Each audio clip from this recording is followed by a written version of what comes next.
Assalamualaikum warahmatullahi wabarakatuh.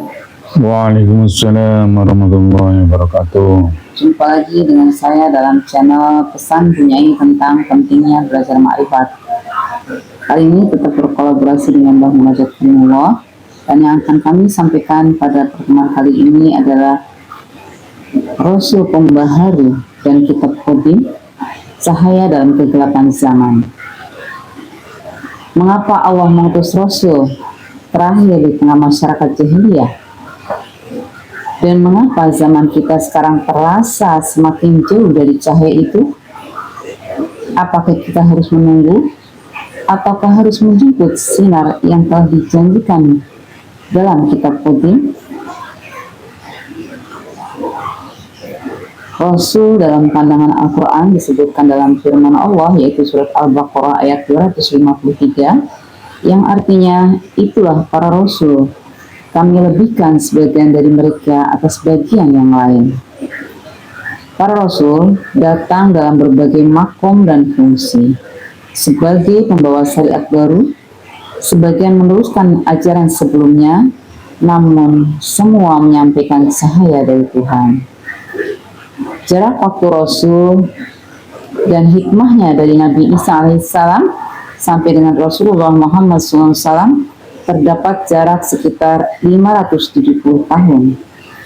Dalam rentang ini, secara rohani bisa jadi ada perantara-perantara atau Rasul dalam makna penyampaiannya yang tetap menyambungkan cahaya kepada umat, meski tidak membawa syariat baru, namun hanya Rasul Muhammad yang membawa pembaharuan total sistem agama, karena saat itu manusia telah haram dalam kegelapan jahiliyah. Pembaharu setiap 100 tahun. Dalam sebuah hadis disampaikan, sesungguhnya Allah akan mengutus para permulaan setiap 100 tahun. Seseorang yang memperbaharui urusan agama umat ini. Hadis riwayat Abu Dawud. Para mujadid ini bukan pembawa kitab atau metodologi baru, tetapi menjernihkan pemahaman. Mereka menghidupkan agama sesuai dengan zaman. Ada era syair, ada era zuhud, ada era mazhab, hingga era teknologi dan ilmu. Namun sumbernya tetaplah satu, yaitu kitab Qadim, wahyu yang kekal. Kitab Qadim dalam perspektif baharu para Rasul pembaharu, sistem senantiasa membawa kitab Qadim, yaitu wahyu murni yang tidak berubah, namun penyampaiannya menyesuaikan zaman agar manusia memahami dengan cara berpikir mereka masing-masing. Perspektif Qadim para arif billah menyebut bahwa cahaya kenabian tidak pernah padam, hanya saja tersembunyi dari pandangan mata duniawi. Maka para pewarisnya, para wali, para pembaharu, para mursyid menyambung cahaya itu agar manusia tidak buta arah.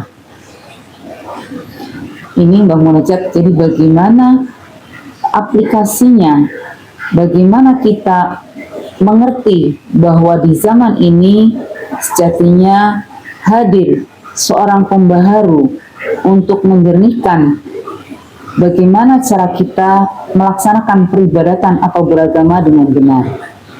Mohon maaf. Terima kasih Bunyai. Saya kira ini bahasan yang bagus, karena pada hakikatnya telah terjadi distorsi pemahaman atas risalah-risalah Allah yang disampaikan melalui nabinya. Menarik juga kalau kita cermati apa yang disampaikan oleh Gus Dur sebagaimana syair waton. Gur pinter ndongeng nulis lan maca. Di situ Gus Dur benar-benar memahami apa yang terjadi di masyarakat dengan ungkapan yang sangat menarik dan penuh kritik yang amat tajam kalau kita pahami. Hanya pandai mendongeng. Dan inilah yang terjadi, bahwa Al-Quran yang mempunyai makna yang amat dalam dipahami sebagai sebuah cerita adalah sebuah teks yang mati, bahwa pada zaman dahulu kala 14 abad yang lalu ada seseorang yang menerima pewahyuan dan menyampaikan kepada umat. Hal itu dipahami 14 abad kemudian pada perspektif yang sama. Oh, dahulu ada seorang rasul dan seterusnya. Perspektif inilah yang menjadikan distorsi yang amat lebar dan amat mendalam. Sebagai contoh, misalnya tentang Quran surat Al-Bayyinah ayat 2. Rasulun minallahi yatlu suhufam mutahharoh. Rasul dari Allah yang membacakan lembaran-lembaran yang suci. Di situ dimaknai bahwa Rasulullah tersebut adalah Nabi Muhammad yang 14 abad yang lalu dan membacakan lembaran-lembaran suci. Pada perspektif tasawuf ilmiah eksakta, hal tersebut dipahami sebagai sebuah teks yang hidup yang bisa kita alami pada saat ini. Rasulun minallah adalah seseorang yang ditugasi oleh Allah pada setiap zaman, sebagaimana Quran surat At-Taubah ayat 128, Rasulun min anfusikum, yaitu seorang utusan di zamanmu atau di tengah-tengah kamu, dan itu banyak disebutkan di ayat-ayat yang lain. Demikian halnya tentang membacakan lembaran-lembaran suci. Itu pun bukan sebuah teks mati bahwa dulu pernah ada seseorang yang membacakan ayat-ayat suci tersebut. Namun bisa kepada siapapun, kepada hamba-hamba yang disucikan ruhaniahnya, yang bisa menyentuh Quran Qadim, sebagaimana Quran surat Al-Waqi'ah ayat 78 dan 79. Inilah yang membedakan antara pemahaman dalam perspektif syariat dengan perspektif hakikatnya. Dalam perspektif hakikat, bahwa ayat-ayat itu tetap hidup, ayat-ayat itu tetap ada dan bisa dilaksanakan setiap saat. Artinya update real time, bukan hanya pada waktu tertentu. Sifatnya tidak hanya sebatas fi'il madi, past tense, tetapi dia teks yang hidup, yang update sepanjang masa. Jadi prinsipnya seperti itu. Dan sering kali kami sampaikan, pasca nubuah berakhir, Allah menunjuk hamba-hamba yang disucikan ruhaniahnya untuk menjalankan fungsi kenabian, fungsi kerasulan, dan fungsi pewahyuan, yang pada intinya beliau harus bisa mempersambungkan ruhani umat ke dalam sistem wasilah dan membacakan ayat-ayat qadim. Dia bisa sang Rasulun min anfusikum sebagaimana At-Taubah 128, bisa juga seorang waliyah mursida sebagaimana Al-Kahfi 17, bisa juga seorang ulil amri minkum sebagaimana An-Nisa 59, atau dia bisa juga al-ulama warasatul anbiya. Tetapi sekali lagi, itu bukan teks mati. Kita harus menemukan pribadi-pribadi tersebut sebagai pengganti atau penerus Nabi setelah nubuah berakhir. Saya kira itu punya. Ini artinya kita wajib mencari ya Mbak Munajat ya? Iya. Atau menunggu? Ya, harus mencari sebagaimana Quran surat Al-Maidah 35, wabtahu ilaihi wasilah, kan begitu perintahnya. Wahai orang-orang yang beriman, carilah wasilah, karena wasilah itu harus dicari. Dan kemudian kalau nggak ketemu seperti apa? Yaitu nasibnya seperti Al-Kahfi 17. Orang yang beruntung adalah orang yang bertemu seorang wali mursyida. Orang yang tersesat yang tidak bertemu wali mursyida itu. Ya, karena sesungguhnya cahaya kenabian itu tidak pudar ya, terus bersambung Bang Munajat ya, dan dibawa oleh pembaharu di akhir zaman yang telah tadi disampaikan. Artinya memang kita harus ikut bimbingan atau berimam kepada utusan tadi ya, utusan di akhir zaman tadi. Dan itu apakah ada syarat metodologinya dan harus mengikuti seperti apa sistemnya gitu? Saya kira kita sudah banyak memahami ya bahwa agama ini yang terjadi di masyarakat saat ini didasarkan pada dua kanal besar.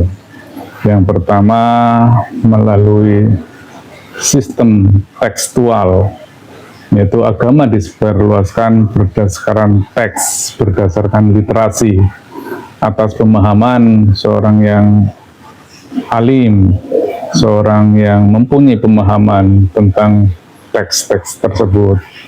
Dan sebagaimana kita tahu, di situ pasti orang yang ahli dalam tata bahasa Bunyai, seperti nahwu, sorof, balagho, dan lain-lainnya.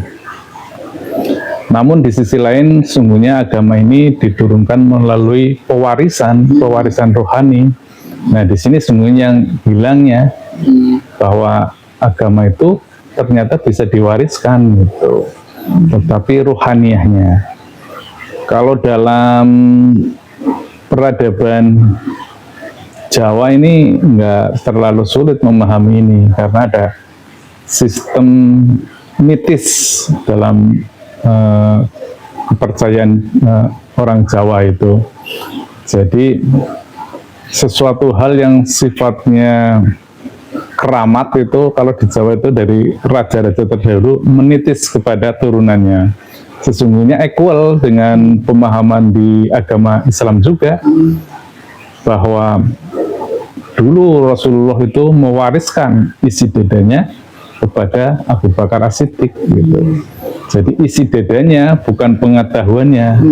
Kalau pengetahuannya diwariskan kepada Ali bin Abi Thalib, sebagaimana sabdanya, aku adalah kotanya ilmu dan Ali adalah pintunya. Kurang lebih seperti itu Bunyai. Iya, Bang Munajat. Jadi sebenarnya warisan kenabiannya itu tidak pernah terputus ya, artinya wasilah rohani itu tetap ada, menyambungkan kita kepada cahaya ilahi.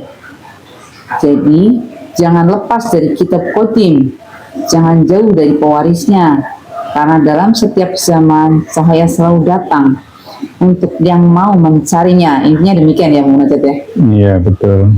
Ya. Misalnya satu lagi nih terminologi yang seringkali saya menganggap sebagai sebuah kelucuan-kelucuan. Misalnya ada hadis tentang ada 73 golongan dan satu golongan yang selamat. Dan itu golongan tersebut disepakati adalah ahlu sunnah wal jamaah. Sudah benar sesungguhnya pemaknaannya, tetapi realisasinya menjadi distorsi. Bukannya bagaimana membuat sebuah sistem yang ahlu sunnah wal jamaah, tetapi membuat aliran-aliran, membuat entitas-entitas yang dinamai ahlu sunnah wal jamaah. Oh, mazhabku itu ahlu sunnah wal jamaah. Oh, akidahku itu ahlu sunnah wal jamaah. Tetapi bukan perspektifnya, bukan substansinya, bukan esensinya. Padahal kan yang paling jelas ahlu sunnah wal jamaah, berarti dia berjamaah, ada jamaahnya, artinya ada imamnya gitu. Coba ditanya itu, wahai para jamaah, misalnya kelompok A, imammu siapa? Kelompok B, imammu siapa? Kalau sampai Anda bisa menyebutkan nama imam Anda, ada pertanyaan berikutnya. Apakah imam Anda bisa mempersambungkan ruhaniyahmu ke dalam sistem wasilah? Atau imam Anda bisa membacakan Quran Qadim, lembaran-lembaran suci yang ada di Lauh Mahfuz, itu gampang sebetulnya cara melakukan check and balance itu. Saya kira itu punya prinsipnya. Ya, ini sudah sangat jelas sekali ya bagaimana kita beragama dengan benar yang tanpa putus dari zaman Rasulullah Muhammad SAW atau dari zaman Nabi Adam sampai dengan hari ini adalah tetap sama gitu. Di zamannya sudah ada aturan, sudah ada sistemnya, sudah ada metodologinya. Kita tinggal bagaimana kita mencari tadi imam yang sesuai dengan apa yang disampaikan dalam Quran gitu ya. Jadi mau membaca tadi ya. Demikian tadi sudah sangat gamblang bagaimana kita dapat menjalankan agama sesuai dengan tuntunan yang benar. Dan itu yang bisa kami sampaikan pada pertemuan kali ini. Mohon maaf jika banyak hal yang kurang berkenan.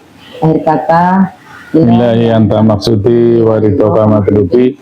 Wassalamualaikum warahmatullahi wabarakatuh.